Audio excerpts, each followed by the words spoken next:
Hey, we back. It seemed like just last night. So here we are.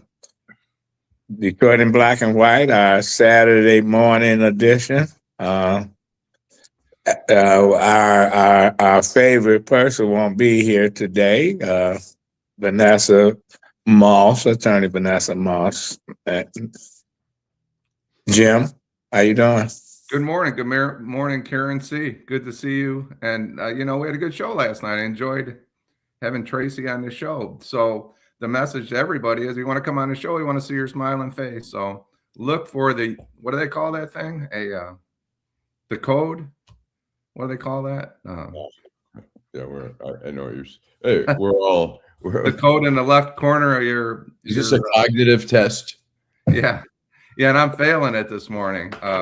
UCR code or what? QR code.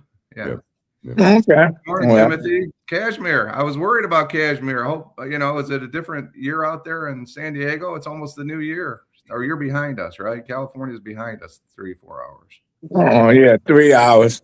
It's only 7 o'clock in the morning, but you look great this morning, Cashmere. Good to see you. Okay, Allan Lengel, how you doing? I'm good. Good morning. Good morning. I wanted to.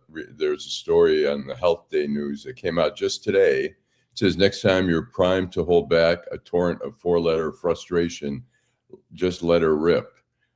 Quote, swearing is an easily available way to help yourself feel focused, confident, and less distracted, and go for a little more, said researcher Richard Stevens of Keele University in the UK.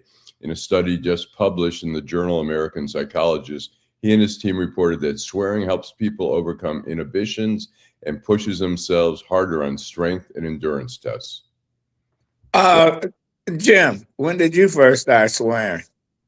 A long time ago, a couple years ago. Good morning, Janet. Jill Sheridan. We're touching all the coasts today. We're touching the southern coast and we're touching the west coast this morning. Thank you all for tuning in. Janet Overall, Kenneth Powell. Thank you. Probably, I grew up with 4 brothers, so there was a lot of mayhem. So a lot of swearing. Yeah, and a twin brother. I have an identical twin brother, so you can imagine that was interesting. Good morning, Eric Brown. What about you, Allan? I started swearing maybe in about 5th grade. There was a guy down the street, David Blatt. Another friend went over there, and he was teaching us all these words we never heard, fuck and shit. And we were like, wow. And his father overheard. His father got mad at him. But it was, I probably swear too much, when I was teaching when I was on strike at the Detroit News, I taught a class at Wayne State University one time on labor and the media. And the labor professor, it was a 2-hour class. So he said, let me teach the first class with you. And so we took a break after an hour, and we both end up in the bathroom. And he says to me, hey, do me a favor, cut the bullshit. And I thought things were going really well. And I was kind of a little bit hurt. And I said, well, what's wrong? And he says, no, the word bullshit. He says, we have some church people in the class. I think they might be offended. When did Adolph? Now you go. It's your turn. When did you start swearing? A couple weeks ago. Well, my mother taught me how to curse, and I'll tell you why. My mother. I was bused into the Oak Park School District. Lived in the Royal Oak Township, and we had to be taught don't start any fights and all this other stuff. Yeah. Just use your language. Say this or say that. She gave me about 5 words that I use. With you? But I guess what? First day of school, I got into a fight. I chased one of your friends down, Allan. Andy. It's been downhill ever since. Good morning, J. Money Hollywood to you, Mr. 1213. Good morning, Janet. Grew up with a Montford Point Marine. When he got angry, she learned a few words. Yeah, Well, I was in the Marine Corps. You know, Hey, Stephanie. Adolph. I remember seeing him chase the kid down the street. The guy used the N-word. Is that right? Yeah. And Adolph was fast. Adolph was a skinny kid, man, and he could run like lightning. And he tore down Park Lawn Street, and you caught him in like a second. Good morning, Deborah Harris. Good to see you. Where you been? Stephanie Jackson. Thank you for joining us. Nara, HS 75. Yeah, cursing what? And then, and I'm gonna tell you this story. When I started working for Coleman Young, and he took cursing, swearing, whatever you want to call it, to an art. And I remember he called me. Now I'm in my office. His secretary called, said the mayor want to see you ASAP. So I go up to the 11th floor, and the mayor said, "Well, I got somebody called me that I know, and said that you were at a restaurant and you was swearing, and they told me, they said, why are you teaching him how to swear?" He said, "Hey, I didn't teach him anything. He was swearing before he started working here." But yeah, he said, "You got to watch what you say." I said, "Well, Mr. Mayor, do you watch what you say?" Because I was with him one time, and we was in a church, and he started talking about people fucking with him. And then he realized all these ministers sitting up there. He said, "Oh, excuse me," and somebody said, "Amen, Mr. Mayor." But he had to watch his mouth sometimes, and he just said, "You have to be careful. You know, they think I taught you how to swear." I said, "No, I've been swearing a long time, Mr. Mayor. So, so we had to watch ourselves." He used motherfucker a lot. Yeah. Who, him or Adolph? Both of us. Yeah. Aloha, motherfucker. Aloha. Yeah. Good morning, Janet Salak, 6179. Dwayla Boyce. Good morning. Good to see you guys. You look great this morning. Everybody's all chipper. We're gonna try and. But now we got a president that he took it to another level. He don't mind being at a press conference or wherever he's at. He's gonna, if he think you wronged him, he's gonna curse at you. Yeah, he uses the word shithole a lot for other countries. Yeah, well, it's only certain countries. Who are you talking about again? Who are we talking about? Where's Stephanie at? Stephanie, straighten these guys out. True sensation. Sometimes MF is the only description. And if she says it, we'll go with it, Adolph. If she gave you the go-ahead, I think you can do it. Yeah, what? Who do you believe, the Lions fan or Metcalf? I don't believe either one of them, Timothy. I think they're both lying. Well, you know what? I think that the football player got himself into some shit, and the guy that start calling him his names. I think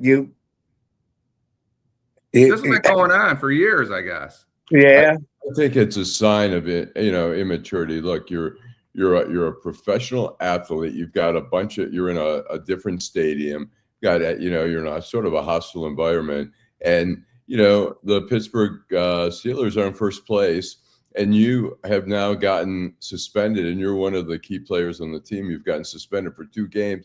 You've screwed your teammates because your immaturity and your lack of control. I mean, who cares what? But I'm gonna tell you, Allan, and I played football and ran track, etc., and been called all kind of names, and you have to learn, because you get kicked out of the game when you want to go fight, and it's just you have to watch yourself. And then the guy when he had the press conference, he came off like, oh yeah, he calling him out of his name that he don't use.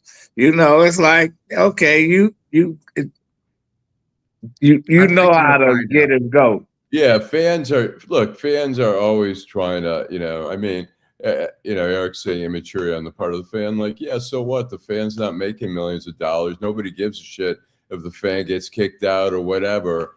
There's a different responsibility there. The fans are there. I mean, look, it's ridiculous. You go to a hockey game and people are banging on the glass like they're at the zoo, and these are like animals, and they're treating people not like people. There's a disconnect there sometimes where they don't realize there's a person in that uniform. So, but that, that's the fans. There's a million crazy fans. You go to a Lions game, man, people are all hopped up, man. They're just, but the players need to show some constraint. We've seen it. What was the Rumble in Indiana Pacers? Yeah. But you ever see that movie with Wesley Snipes and Robert De Niro, the fan? Robert De Niro was a fan, and he just took it to another level. Threatened him and all kind of shit. But I'm going to counterpoint you on that one, Allan and Adolph, and Eric makes this point. These are real human beings, real people. They don't deserve to be abused. You can, it was at one time, I remember being at Tiger Stadium, and two guys that I saw really abused, and they were a little smarter. Ricky Henderson, I think he's a Hall of Famer. Yeah. And Kirby Puckett, right, in the '87 playoffs. Those people they said so many terrible things to the lake. They're both gone right now, I think, Kirby Puckett but the point is, they have some responsibility too. Why can't we act like reasonable human beings, right? And I talked about a couple of weeks ago about a basketball game with Derek Coleman. These are human beings. They have limitations too.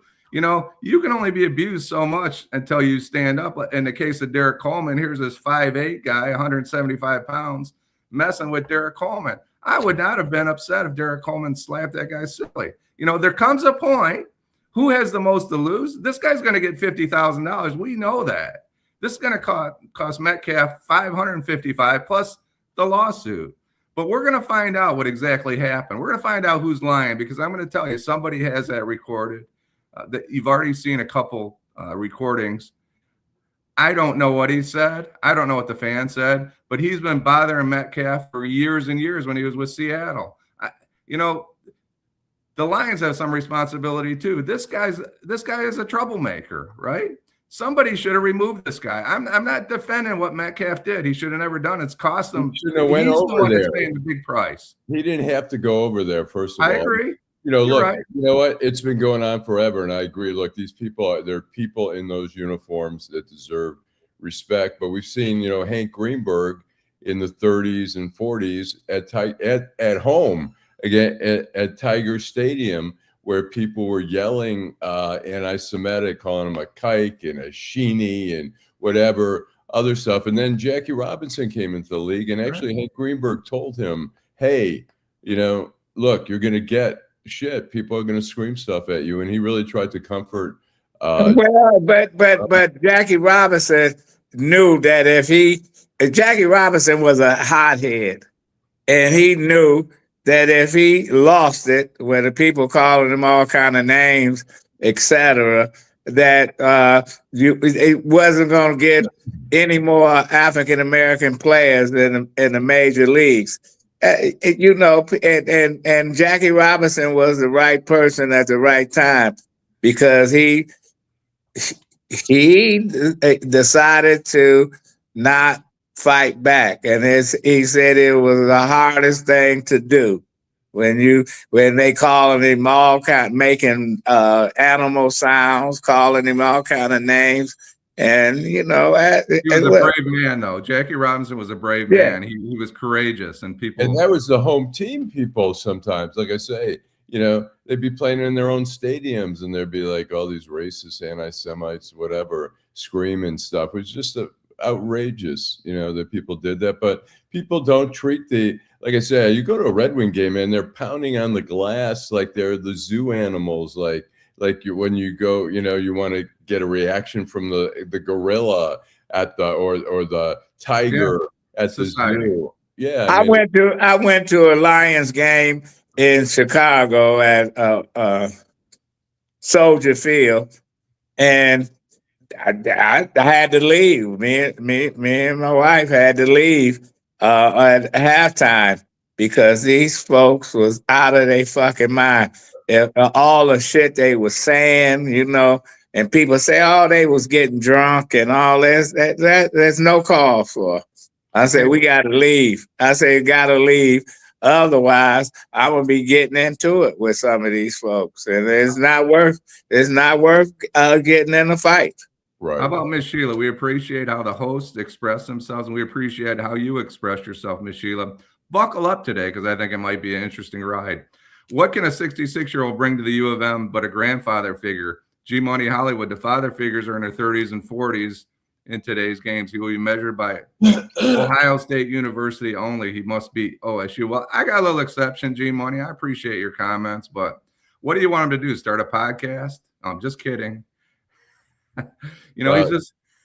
Eric is saying, well, I wouldn't put up with that athlete or whatever. It's like, yeah, great. If you were like a star athlete, all a fan had to do is trigger you and you're kicked out of the game, and great, your team's just screwed. I mean, it's just, you could, if you're really, really bothered, you go to the security and say, that guy is saying racial slurs. I want him out of here. I know that's a more civil way, and I know these guys they're young. Even if he'd have said that, he's gonna get sued anyway, because this guy is gonna say, I didn't say that. He's slandering me. We forget how young these guys are. We forget that the players are in their 20s, and they're and they're strong, and they can probably beat the shit out of anyone in the stands. And so it's probably, you do have to use some restraint if you care about your team also. Like Metcalf is one of the top players on the Pittsburgh Steelers. And, now he's out for 2 games, which may not make a difference. They're in first place. I think it makes a difference. He's losing hundreds of thousands of dollars. Right. Yeah, this guy's been stalking DK Metcalf for years. He's following. He's harassed. This guy should have been removed from his 15-year season tickets. If the Lions have any courage, they will remove his ticket. He started this confrontation, regardless of what DK Metcalf did. The fans started the confrontation. They started it more than once. He's been doing this for years. I agree. Metcalf should have ignored him. But there comes a time in your life, as Eric points out, that you go, I've had enough of this bullshit, right? That's why we have issues. There's consequences. Look, you want to, it's a decision you make. You want to get kicked out of, you want to get suspended for 2 games. You want to lose $500,000. If it's worth it, then go for it. Well, it's worth it. Let's take a break and come back and continue this conversation.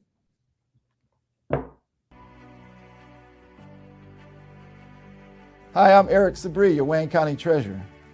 Are you living in the home of a deceased family member and you're facing property tax foreclosure, or maybe you know someone who's in the same situation? The probate process may be helpful to you.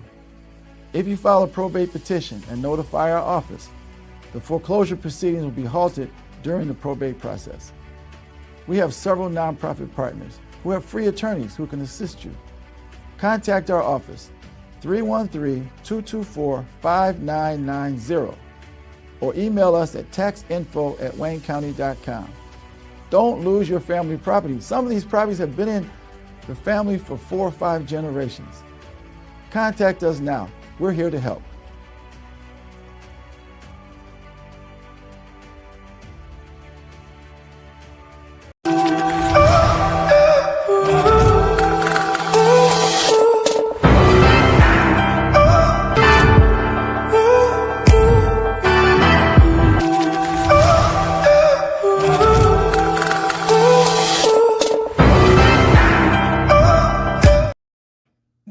Yeah. Go ahead, Jim. I'm good. I just. Well, you're saying that the Lions should have got kicked this guy out a long time ago. Look, I've been a visitor to Ford Field for the last 15 years. I decided not to go this year. I'd had enough of it. And I tell people why. And the reason that I don't want to go to Ford Field anymore, partially because I'm getting tired and it's old, it's a lot of work. I tell people this: Ford Field is not for Lions fans anymore. Ford Field has turned into a Taylor Swift concert, and that's not disrespectful to Taylor Swift. It's the place that everybody wants to be. People stand in front of you, people block your way. It's become unmanageable for the regular Detroit Lions fans that paid $100 for a ticket. Now they got to pay $500 for a ticket. They have taken advantage of the fans of the Lions. And you go ahead. No, it's just disrespectful. So if you go online and get a ticket that was $150 last year, right now the Lions this year, the tickets where I sat are $500 if you buy a single game ticket. That's outrageous. A family of four cannot go to see the Lions. The Lions need to find 10 or 15,000 tickets in that stadium and give them to the real fans for $100. It's not just the Lions, though. I understand. It's all about sports. I went to the basketball Big Ten tournament, and we sitting there. Michigan State was playing one game, was playing Wisconsin, and here's the Michigan State. It's three of them in front of us. That nice. They stood up almost. I had to tell them, sit the fuck down. You can see we in good seats, and they didn't want us. They just standing up. Guy stood up from the time he walked into the arena, and he did not want to sit down. That's unreal. You know, I said, why is he in front of me? You know, that's how it always works, right? Yeah. And back to G Money Hollywood. I was just joking with the G Money. I've been retired going on over 8 years. So it was just a joke. You're right. Young people should get an opportunity. We need I think a 66-year-old that was chosen to lead the University of Michigan football. It's a short-term solution to a long-term problem. And right. Yeah, it is for sure. They need somebody to take control for a couple of years, 2 or 3 years, and then they find somebody that they want. I was making fun of us podcasters, is what I was doing, G Money. Yeah. Tom Izzo is 70. He needs to step aside. It's time. Yeah, he sure is. Yeah, but he's still putting together some winning teams. So and he's still crying about a lot of coaches are leaving because of the compensation for these athletes. But I see he's not leaving. He's staying right there.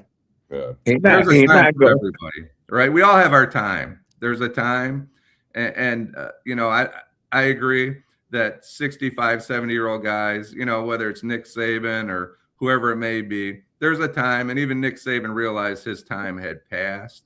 He'd still be a good coach, but his time had passed. It's not like it used to be. You know, you gotta know when to fold them, as they say.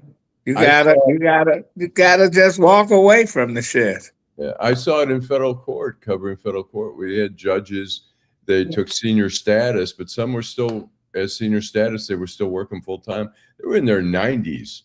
And some of them had to be told it's time, it's enough.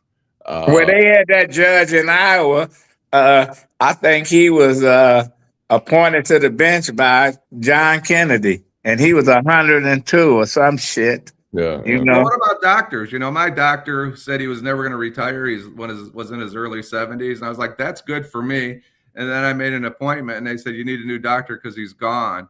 Well, I mean, I don't want a 26-year-old doctor really, but I'm not sure that a 70-year-old doctor is keeping up with what the heck's going on. What did he died or he just quit? I don't know what he's still alive, but he said he was never going to retire, and then he was gone. So I don't know what happened. You know, everybody, pastors and priests, you know, it's hard for a 70-year-old guy to relate to a 20-year-old kid. It really is. And I agree with you, G Money. Yeah, I don't know what happened to him. He just left. But he, a year ago, he was like, I'm never retiring, Jim. I'm good. You can keep coming here. And then when I went to set my yearly physical, they said, well, I got a letter that said, you need to pick somebody else because he's no longer here. So I liked him, but, you need to find a 45-year-old doctor if you're one of us, if you're at Medicare or approaching Medicare age or whatever it is. Well, baseball, I remember Casey Stengel was about 95 when he became the manager of the Mets. He'd been doing this shit for 50 years. Connie Mack, how many years? He was 100 when he was still sitting in the dugout with a suit on, What's the average age of the U.S. congressman today? What's the average age of a senator? 80s, in their 80s. No, it's not the 80s. We look at Mitch McConnell. Mitch McConnell, he should have left a long time ago. Yeah. And Namra, back to Jackie Robinson. Nobody had it nobody had it. DK Metcalf didn't have it as bad as, nobody had it like Jackie Robinson had it, right? I agree. I mean, he dealt with it every day. The average here, it says is about 58 years is the average for Congress, and senators is almost 64 years. We see Verlander, Scherzer, they're in their early 40s. They're still pitching. We see some quarterbacks still playing. But I tell you, Eddie Tolan, who won 2 gold medals in the 1932 Olympics, wanted to play football at the University of Michigan. They said you can't play. You got to run track. They didn't want. They hadn't had a player for 30, 40 years. The last one was in the 1890s. And when he ran track, the track coach told him, you better not fight back. Otherwise, if you're gonna fight back, we're gonna never ever recruit another black athlete here at U of M. Yeah, and you think of this shit and say, damn. It's crazy as hell. What's his name? Jesse Owens wanted to go to U of M and run track. They had their quota. So, he went to Ohio State. So it just.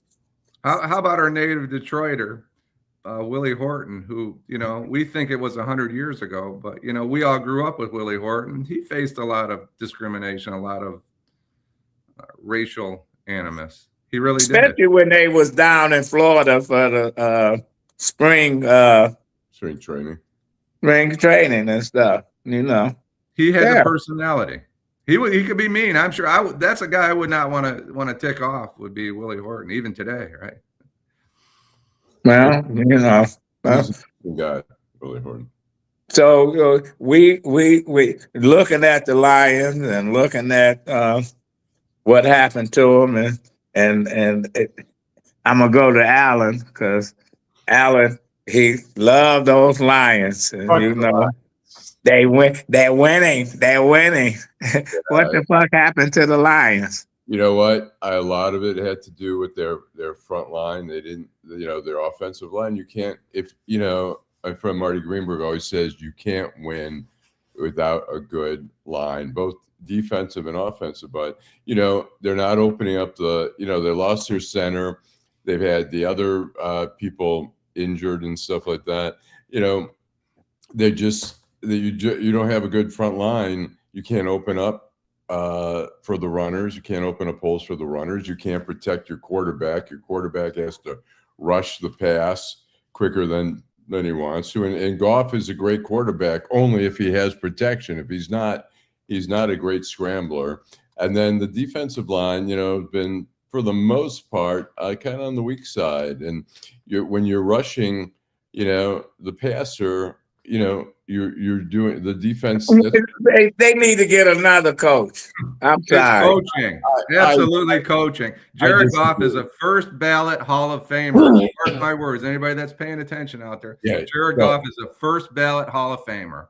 And if they watch Pittsburgh, he threw for 343 yards with a ton of pressure on him. All the coaches on Minnesota said, look what happened at Pittsburgh. They put pressure on him. He still threw for 343 yards. We got to do something different. The Vikings adjusted. The Lions did not adjust. It's as simple as that. Well, Dan Campbell, I think he overall is a great coach. He took over the offensive calls mid-season, and it's too much. He's a stress. Listen. He maybe. Happy is what they did. Deborah Harris, thank you for your comment. I agree with you, but it's a rare individual that's 65, 70, or 75 years old that can get along with a young person. They can. There's people out there that can, but it's a rare individual. Thank you for your comment. I don't know if it's rare, but it's not. Look, it's rare. The guys like Nick Saban are rare. The Pistons hired the coach. I can't remember his name, from Toronto, and he was a great coach in Toronto. He did great, and then he came here, and I don't think he knew how to really work with young people. He's still we're talking about young kid. I'm not talking about 30. I'm not talking about 30-year-old basketball star. I'm talking about an 18-year-old kid that just graduated from Belleville High and a 70-year-old coach. That's a rare coach that can. I think it's. Go ahead, Allan. I'm sorry. I don't think it's that common. Well, he did. He won 10 games this past season with young folks. With a 38-year-old coach. Yeah. Yeah, I don't know. But as far as Dan Campbell, I've seen people say, get rid of Brad Holmes, the general manager. Look, Brad Holmes, he could, some have criticized him, saying he didn't draft, he didn't before the trade deadline. He said we're fine, we're okay, when they weren't. The one question that has to be addressed with the Lions is, why do they have so many more injuries than other teams? People deny this, but my friend says he thinks they have some of the toughest practices. And so when you have every day a grinding practice and then you go into the game, you're really worn down your body. Listen, Allan, you good, Allan. Fuck the Lions, man. I'll just give you two names, and then we can move on because I'm tired of talking about the Lions. But Kevin Zettler and Carlton Davis III. Those are two names that the Lions thought they could get a DB cheaper, and they got the kid from the Jets that was hurt and he wasn't worth. Carlton Davis is where? He's playing for the New England Patriots that were nobody last year. And you watch Carlton Davis. He's a better defensive back. They saved $2 million a year. They didn't want Zettler because they outsmarted themselves is what they did. They thought they were they could gauge talent better than the other teams. And New England picked up Carlton Davis. Zettler went to Tennessee because that's where he lives. That's why the Lions are losing. They outsmarted themselves. And that's the general manager and the coach. It's not the players. And I'll end it with this. Same old Lions. That's right. Same old Lions. Fuck the Lions, man. Well, I think, look, they have a couple fixes. I think they're not done yet. I mean, they done. Stick a fork in them. Stick a fork in them. Amir Gibbs, Jamison Williams.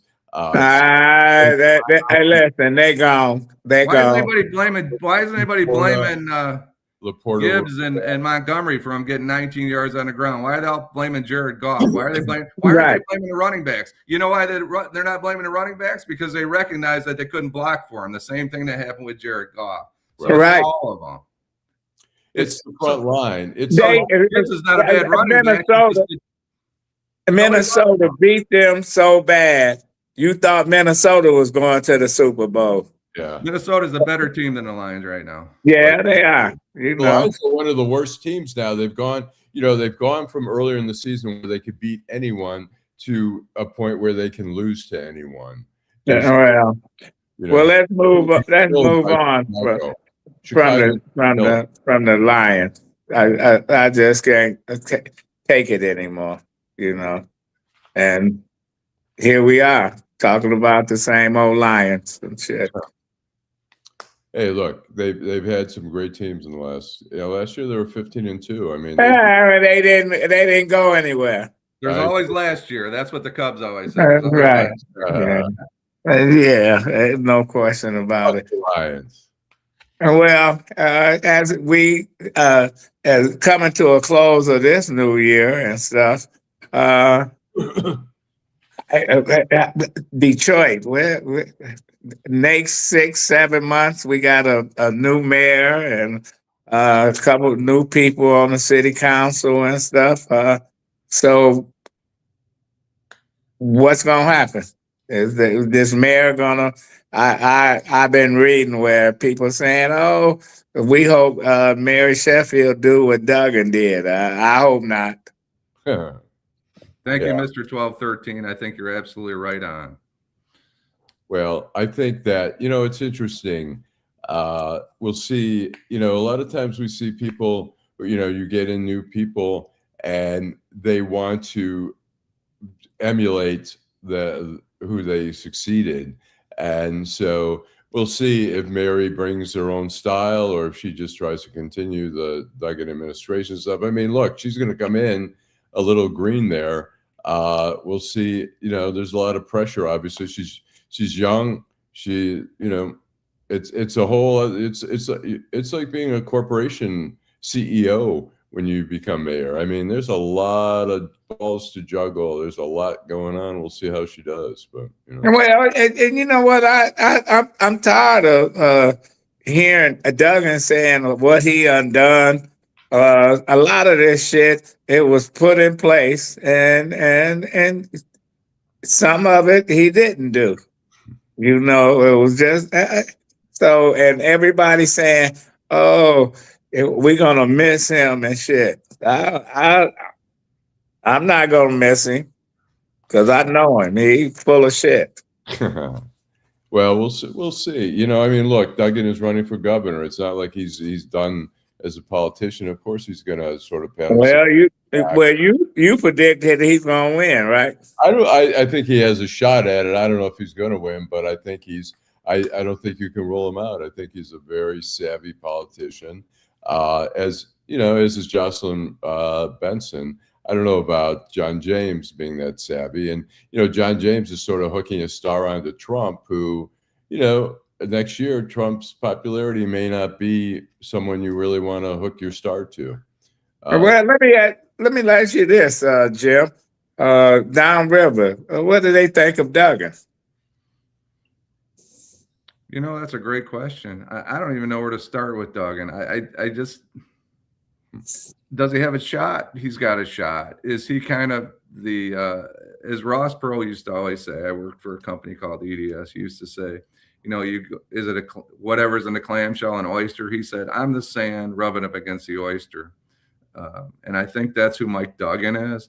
I think that he's a very polished, very slick, very Detroit-style politician. I think that he'll probably do well in Wayne County. I know that, some of the people that I know, there's a group of people, a political body down here. I don't even know what, Chamber of Commerce, city administrators, mayors downriver and Western Wayne County that have embraced Mike Duggan and are supporting him for the governorship. I think some of them are a little bit naive in my mind. I think they think they're going with a winner, and these are lifelong Dems. Some of these people are Republicans. It's just like the presidency. You don't win. Nobody wins the presidency with only Democrats or only Republicans. Donald Trump, and I say this, I know it makes people mad. You know who elected Donald Trump? The Democrats. And that's exactly what happened. And you know who elected Joe Biden? The Republicans. And that's how it works. It's the people that are in the middle. The independents. And the independents are in the middle. But a lot of independents didn't start off as independents, right? A lot of people don't want to claim a party, so they say I'm an independent, right? But they're a lifelong Democrat or a lifelong Republican that can't stand the way Donald Trump's behaving. they now claim to be independents, but they're really Republicans, not Democrats. And that's what Duggan's going after. He's exactly going after people who feel disenfranchised from their party, who are looking for something fresh, and that he's capitalized on. Right after the election, he said the system is broke. We had 2 presidential candidates that nobody cared for. I'm gonna be the alternative, and he's really playing that up as I'm the peacemaker. I changed the way. I don't buy it. I don't even buy that shit, man. Well, you're looking at it from a Wayne County, a Detroiter. You're looking at it from a guy from Wayne County. You're not looking at a guy from Grand Rapids or Gaylord or Ishpeming. They look at it differently than somebody that's familiar with. Well, I lived and worked up that way, so I know what they. Well, how about Gretchen Whitmer? She's way more popular across the country than she is in Michigan because people here are familiar with her, right? Yeah, there's no question. It's like when people in Detroit beat up on Aretha Franklin, but you go around the country, they looked at her as one of the greatest singers in the world. And here, they kept beating her up because of finance and anything else. Yeah. I think Duggan is I think in Southeast Michigan, he's fine.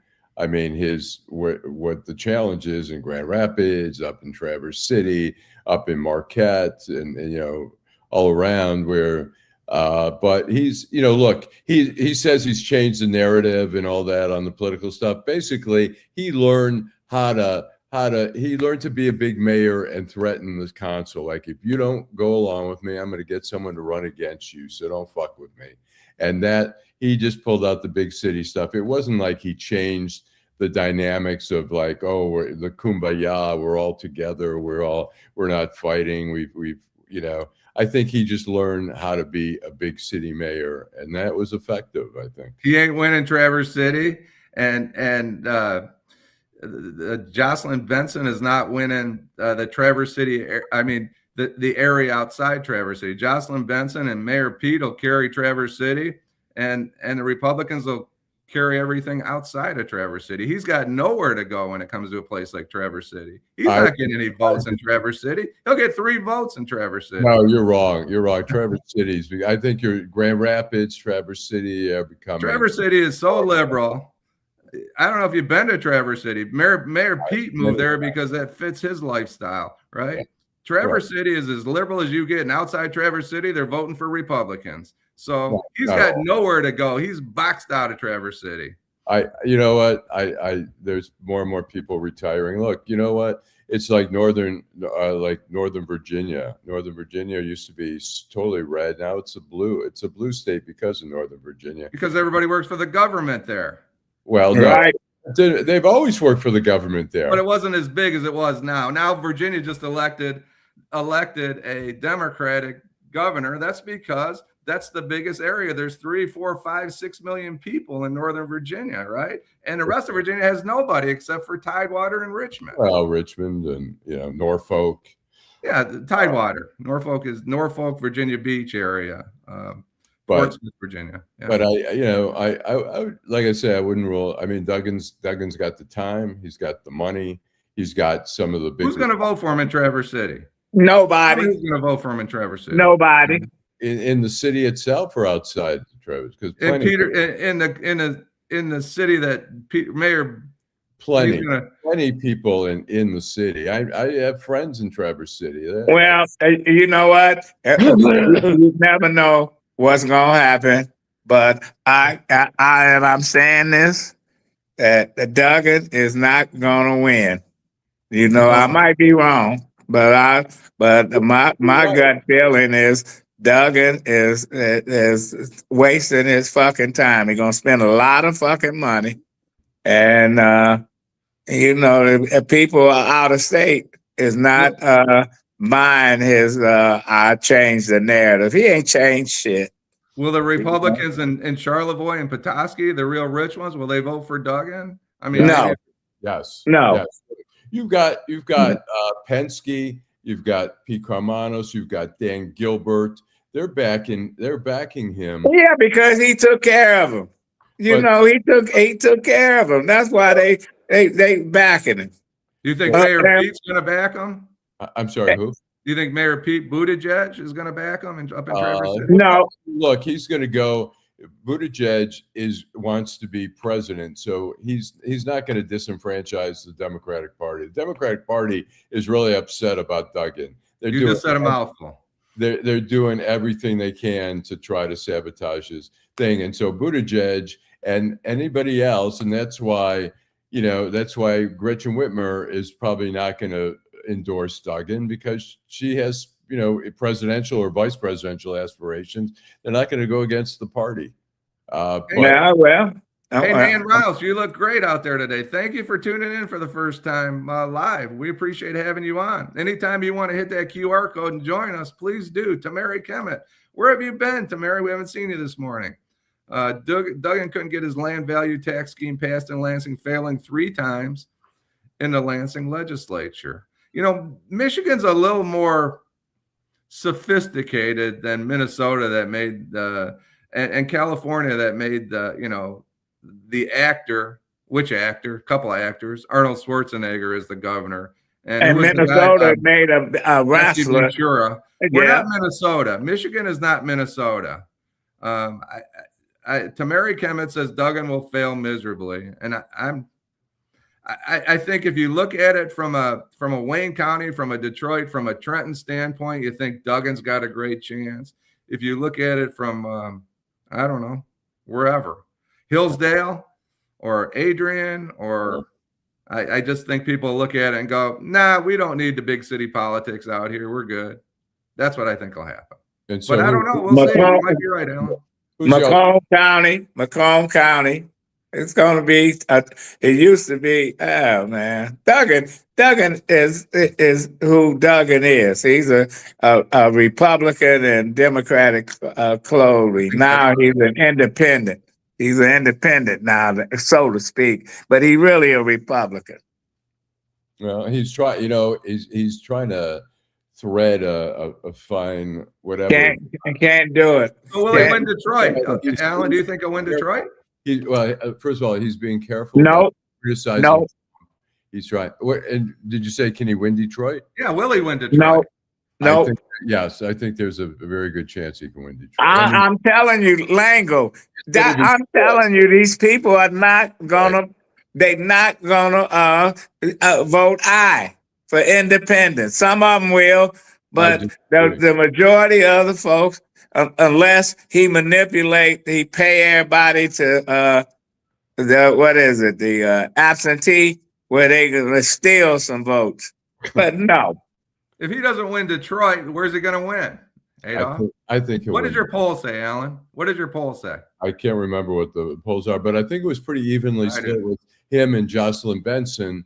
And then Gilchrist got some of the vote, but Benson and Duggan get more of the vote. I think he's got possibility. He's not going to clean up Detroit. He's not going to be like he's going to take a sliver of it, but he may take the majority. I think. And if I was Jocelyn Benson, you use she get the nomination, and depends on who's a running buddy. Thank you, G Money. He says if he carries 75% of Southeast Michigan, I'd be surprised. He may win Southeast Michigan, but it sure ain't going to be 75%. He would need 25. He's not going to get 75% of 75%. That's a little. Well, but he makes a point. If he shows big in Southeast Michigan, with the 80-year-old people that I'm talking to, that are behind him are part of the fabric of Southeast Michigan politics, and they're all behind Duggan. So there's like 100 of them. But you know what? People are, as G Money points out, they don't want to listen to the 80-year-old former mayor of Wyandotte or Trenton or Southgate. They're tired of those people. Right. Those are the people that are behind Duggan right now, at least downriver. Yeah, well, I think, but look, age-wise, look at our presidential candidates last year. One was 80 or whatever, and one was like 77, 78. So I don't know. Look, and Bernie, Bernie Sanders, you see that guy. That guy's like the the Energizer Bunny. Yeah, he needs to go. He needs to go. But he's needed to go They for need the to last go. 20 years. So He's not even a Democrat. I don't know that age is a disqualifier. I mean, look, It's not a disqualifier. You can elect anybody you want. Yeah, no, I'm just saying. Garland Gilchrist, he's going to get some of the vote, but I think he's concentrating, hoping to get the black vote and the Arab vote. He's really gone out to the Arab community and talked at conferences and they not vote for it. I love Garland Gilchrist. I think he'd be a great governor, but he ain't being governor. Right. No, he's not. And I like him too. Well, look, I wish he would have run for mayor, but he didn't want that. He thought he was entitled to the governorship, and he wouldn't have won as mayor.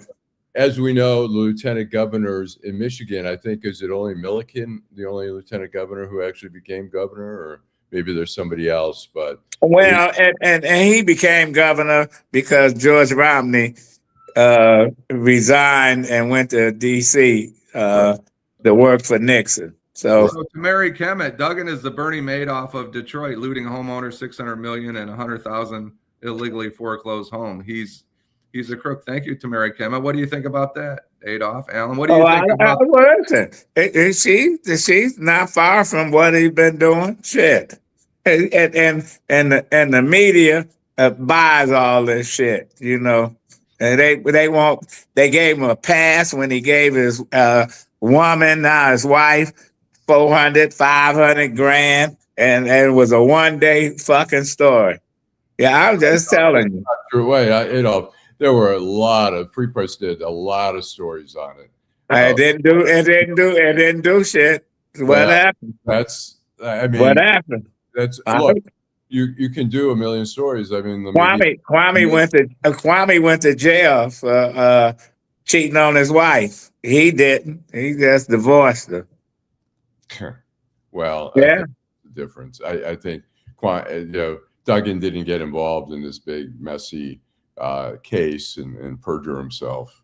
But like I said, the judges that I know say they never prosecuted anybody for lying on the stand. He said, what's his name? Townsend, Judge Townsend, the late Judge Townsend said they lied in felony cases all over the place, and nobody was never prosecuted except you lie, you prosecute a guy because he cheated on his wife and he lied about it. But I'll agree with that. But there was also a component that lying cost. Well, he shouldn't have fucking went. He shouldn't have even went to court. They should have just settled the case, and they didn't. And they didn't. And he got on the stand. And he thought he could talk his way out of it. And they already knew when they asked him the questions.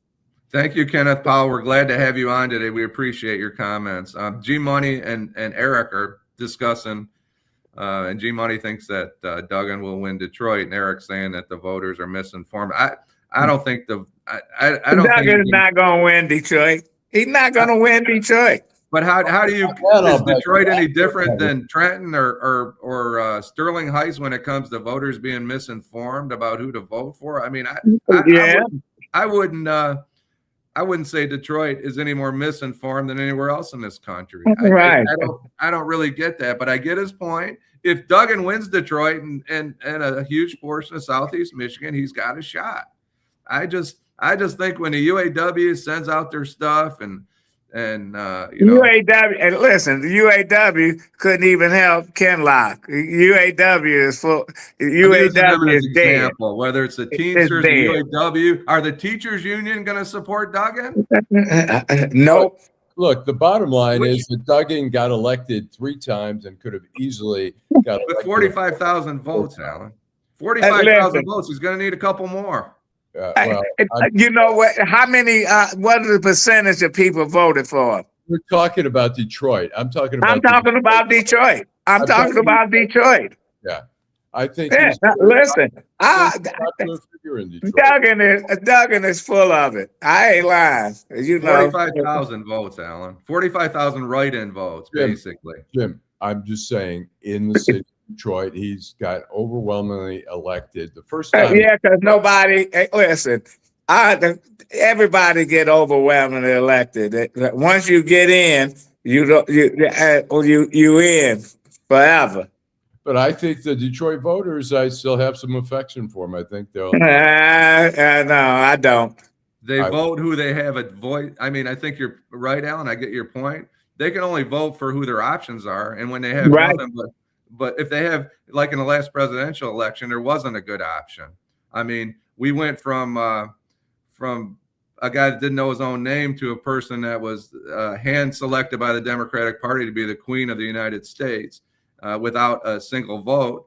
So, what were the choices? Somebody that was appointed Queen of the United States or Donald Trump, and the people selected Donald Trump. They had two bad choices, right? So they picked the worst. They picked Cornel West, or Cornel West, who should have been president, if you ask me. Cornel West is great. I mean, there's no way he was going to win. I love the guy. I mean, I love listening to him talk. I love when he calls us. You know, what does he say? He came on our show, right? My vanilla brother. But yeah, he's a character, man. He's a brilliant guy, but it's like him and Bernie Sanders, man. They're on the fringe too much. Well, they talk too much shit, you know. And Bernie Sanders is a mean old man. Thank you, Namra. S75. G Money, I'm sorry to bring this up. Martin Luther King Jr.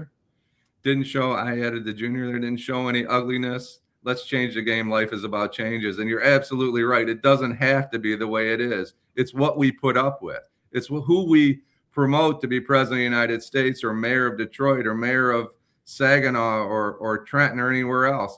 We get what we deserve because we're the people that promote. We're part of this problem. Yeah, we are. Anyway, as we come to a close, Jim, your final thought on today? You know, you guys are lucky. I guess you're fortunate. You know, I had a coffee and I never drink coffee.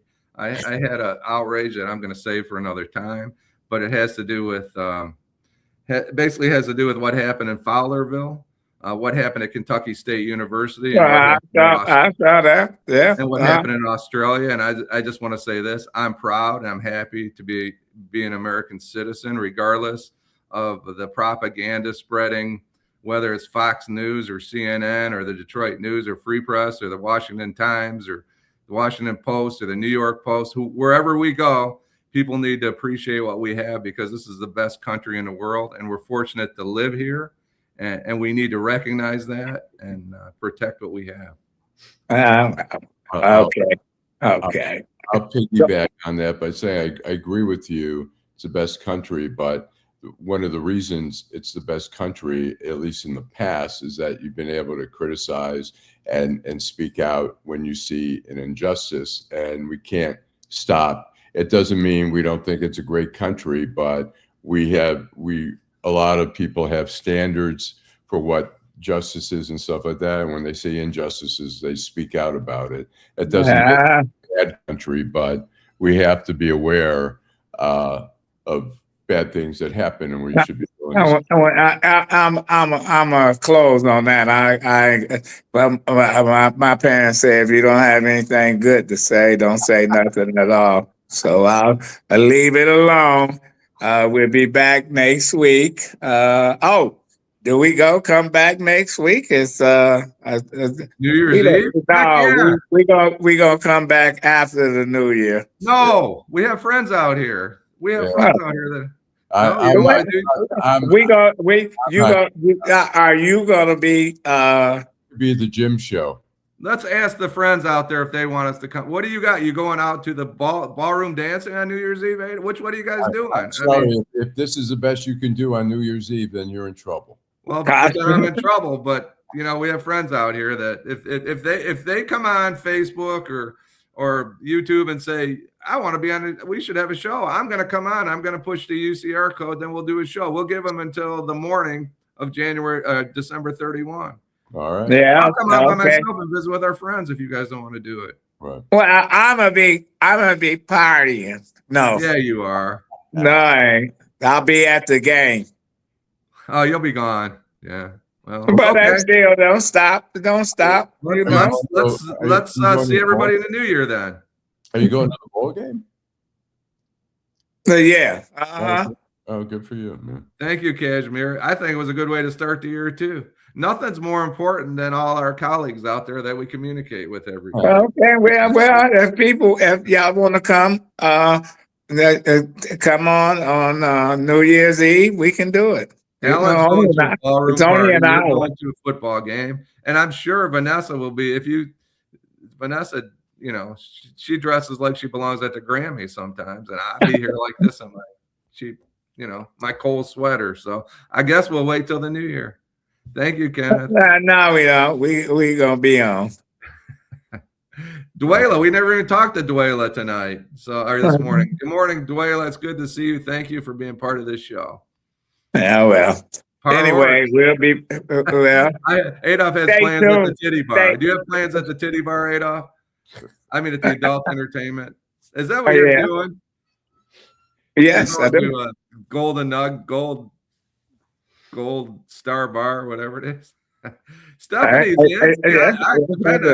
Stephanie carries me through some of these shows. I'm so happy. Okay, Jim. We'll see you next week. Happy New Year.